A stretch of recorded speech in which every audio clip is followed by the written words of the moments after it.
Hi guys, it's Nadine here from Marrakesh Confidential. I am here with Vanessa Branson at the TEDx Marrakesh Talks. Vanessa was one of the speakers today. So I'm just going to ask her a quick couple of questions to get her opinion on how the event is going. So Vanessa, was this your first time talking at TEDx? Funnily enough, I've done it once before. I talked in TEDx Casablanca. But I also used to organise along with Andrea, I used to co-host them at Via del Fen. So I'm familiar with the format. And no, don't worry. No. I'm familiar with the format. And how does this event compare to last year's? Or let's not do a comparison. Let's say, how is it different from last year's? Well, there's a couple of very professional people behind it, Per and Patrick. And I think the whole quality of the event has just been lifted up a notch. You know, when we started, it was great, but we probably didn't get the communication out as much that it was on. And this feels really professional and really fantastic. So I'm really pleased. Thank you. So your talk was all about your love of arts and how it shaped your life and your career. So tell us a little bit about what you've been a part of and what mediums you've been a part of setting up here in Marrakesh. Well, there's quite a lot. I mean, with our hotel El Fen, it's great having a hotel, but it's really wonderful using a hotel as a cultural institution. And we have a stage at El Fen, and we've put on quite a lot of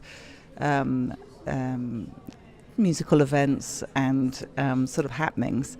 And then back in 2004 I started an arts event which was called AIM Arts in Marrakesh. I started it with a wonderful Moroccan guy called Abel Demoussi, and then we moved it on to become the Marrakesh Biennale. So we've played a big role in sort of making Marrakesh identify itself as a city of culture, not just of looking back into the past, into the fabulous crafts and everything that are here, but looking to the future and embracing new ideas. So it's been wonderful.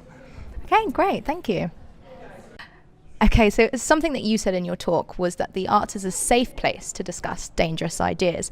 With this in mind, how do you think the Biennale has evolved? Do you think it's given a space or a place for Moroccans to say things that they wouldn't usually say? Yeah, well, we started off, I mean, really at the beginning it was as an idea of having using the arts as a platform for debate.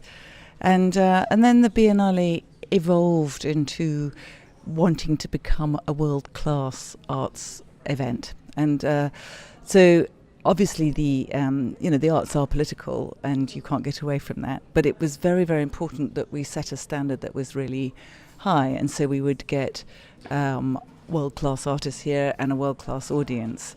So we evolved on from our initial remit.